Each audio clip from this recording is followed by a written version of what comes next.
यथा योग्य सबको नमन। मैं आत्म परिचय 328 परिच्छेद लेकर उपस्थित हुआ हूं। गरुड़ पुराण 11वां अध्याय, एकादश अध्याय। इसमें 10 गात्र विधान का वर्णन है। आपसे निवेदन है सर्वप्रथम कि आप मेरे इस वीडियो को शुरू से अंत तक जरूर देखें, और जिन्होंने सब्सक्राइब नहीं किया है एक बार ही सब्सक्राइब करें, लाइक करें, दूसरों के पास भेजें और दूसरों से लाइक और सब्सक्राइब करवाने की कृपा करें। इस गरुड़ पुराण को सुनने से पितृदोष और वास्तु दोष से मुक्ति मिलती है। पितर संतुष्ट होते हैं, आशीर्वाद देते हैं। तो आइए 10 गात्र विधान क्या है इसके विषय में सर्वप्रथम माता भगवती को शंख ध्वनि से नमन करते हैं।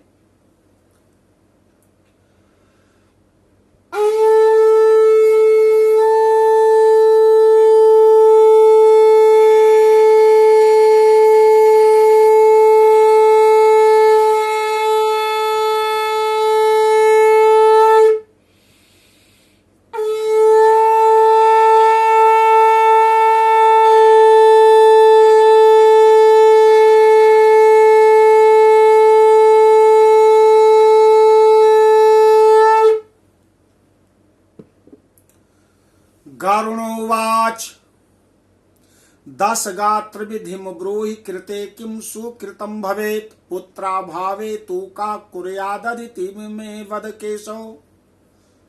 गरुण जी कहते हैं कि हे प्रभु, आप 10 गात्र विधि के संबंध में बताइए। इसको करने से कौन सा पुण्य प्राप्त होता है और पुत्र के अभाव में इसको किसे करना चाहिए। श्री भगवानोवाच शृणुतार्क्ष प्रवक्ष्यामि 10 गात्र विधिम तो यदि विधाय चा सत्पुत्रो मुच्यते पैतृकात् ऋणात् पुत्रा शोकम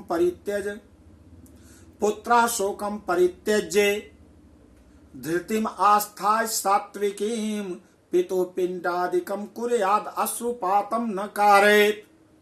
गरुण जी 10 गात्र विधि मैं आपको बता रहा हूं, जिसको करने से सतपुत्र पितृ ऋण से मुक्त हो जाता है। पुत्र पिता के मरने पर शोक का परित्याग कर दे और धैर्य धारण करके सात्विक भाव से समन्वित होकर पिता का पिंडदान आदि कर्म करे। उसे अश्रुपात नहीं करना चाहिए। सलेस्माश्रु बांधवैर मुक्तम प्रेतो भुंक्ते यतो अवसा अतो न रोदितव्यम ही तदा शोकान् निरर्थकात्। यदि वर्ष सहस्त्राणि सोचते अहर्निशं नरः तथापि नैवं निधनं गतो दृश्यते करहिचित्। जातस्य हि ध्रुवो मृत्युर्ध्रुवं जन्म मृतस्य च तस्माद् परिहारे अर्थे न शोकम कारयेद वृथा। न हि कश्चिदुपायो अस्ति दैवो वा मानुषो अपि वा यो हि मृत्युवशं प्राप्तो जन्तो पुनरिहा व्रजेत। अवश्यम भाव विभावानां प्रतीकारो भवेदेहि तदा दुःखैर्न युज्येरन् नलराम युधिष्ठिरा। नायम अत्यंत संवासा कस्यचित् केनचित् सा अपि स्वस्य शरीरेण किमु उत्तान्यैः पृथक् जनैः। क्योंकि बांधवों के द्वारा किए गए अश्रुपात और श्लेष्मपात को विवश होकर पिता रूपी प्रेत पान करता है। इसलिए इस समय निरर्थक शोक करके रोना नहीं चाहिए। यदि मनुष्य हजारों वर्ष रात दिन शोक करता रहे तो भी मृत प्राणी कहीं भी दिखाई नहीं पड़ सकता।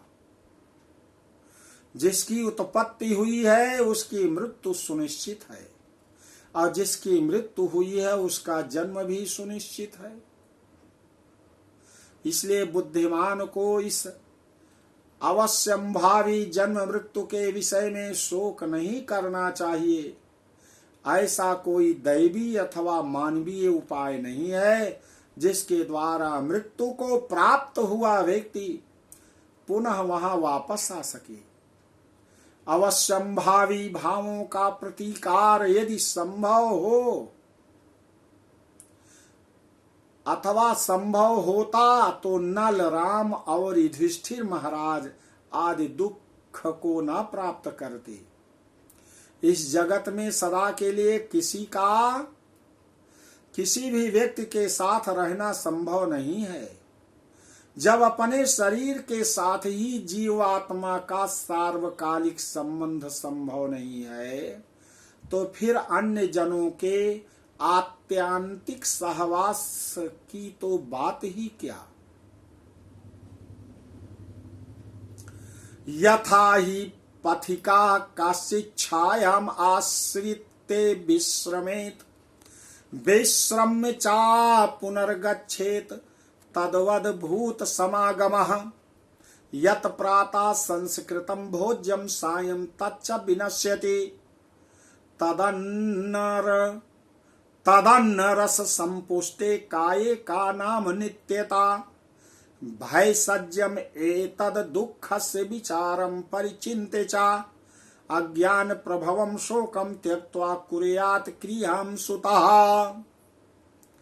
जिस प्रकार कोई पथिक छाया का आश्रय लेकर विश्राम करता है और विश्राम करके पुनः चला जाता है, उसी प्रकार प्राणी का संसार में परस्पर मिलन होता है। पुनः प्रारब्ध कर्मों को भोग कर वह अपने गंतव्य को चला जाता है। प्रातः काल जो भोज्य पदार्थ बनाया जाता है वह सायंकाल नष्ट हो जाता है। ऐसे नष्ट होने वाले अन्न के रस से पुष्ट होने वाले शरीर की नित्यता की कथा ही क्या। पितृमरण से होने वाले दुख के लिए यह पूर्वोक्त विचार औषध स्वरूप है। अतः इसका सम्यक चिंतन करके अज्ञान से होने वाले शोक का परित्याग कर पुत्र को अपने पिता की क्रिया करनी चाहिए। पुत्राभावे वधू कुर्याद भार्या भावे चा सोदरः शिष्यो वा ब्राह्मणस्य सपिंडो वा समाचरेत् ज्येष्ठस्य वा कनिष्ठस्य भ्रातु पुत्रैश्च पौत्रकैः दशगात्रादिकं कार्यं पुत्रहीने नरे खग भ्रातॄणाम एक जाता नाम एकश्चेत पुत्रवान भवेत् सर्वे ते तेन पुत्रेण पुत्रिणो मरुरब्रवीत्। पुत्र यदि नहीं है तो पत्नी को, और पत्नी नहीं है तो सहोदर भाई को, तथा सहोदर भाई भी नहीं है तो ब्राह्मण की क्रिया उसके शिष्य को अथवा किसी सपिंडी व्यक्ति को करनी चाहिए। हे गरुण जी, पुत्रहीन व्यक्ति के मरने पर उसके बड़े अथवा छोटे भाई के पुत्रों या पौत्रों के द्वारा 10 गात्र आदि कार्य कराने चाहिए। एक पिता से उत्पन्न होने वाले भाइयों में यदि एक भी पुत्रवान हो तो उसी पुत्र से सभी भाई पुत्रवान हो जाते हैं, ऐसा मनु जी ने कहा है। पत्न्यश्चा बहवै पत्न्यश्चा बहवै एकस्य चैका पुत्रवती भवेत् सर्वास्ता पुत्रवत्याः स्युस्तेनैकेन सुतेन हि सर्वेषां पुत्रहीनानां मित्रं पिण्डं प्रदापयेत् क्रियालोपो न कर्तव्यः सर्वाभावे पुरोहितः स्त्री वा अथ पुरुषा कश्चिदिष्टस्य कुरुते क्रियाम् अनाथ प्रेत संस्कारात् कोटि यज्ञ फलम लभेत। यदि एक पुरुष की बहुत सी पत्नियों में कोई एक पुत्रवती हो जाए तो उस एक ही पुत्र से वह सभी पुत्रवती मानी जाती हैं। सभी भाई पुत्रहीन हो तो उनका मित्र पिंडदान करे, अथवा सभी के अभाव में पुरोहित को क्रिया करनी चाहिए, क्रिया का लोप नहीं करना चाहिए। यदि कोई स्त्री अथवा पुरुष अपने इष्ट मित्र की और्ध्वदैहिक क्रिया करता है तो अनाथ प्रेत का संस्कार करने से उसे कोटि यज्ञ का फल प्राप्त होता है। तो आपने 11वें अध्याय के श्लोक संख्या 1 से लेकर 18 तक सुना। इसके आगे आप अगले परिच्छेद में सुनेंगे। बोलो गरुड़ध्वज भगवान की जय।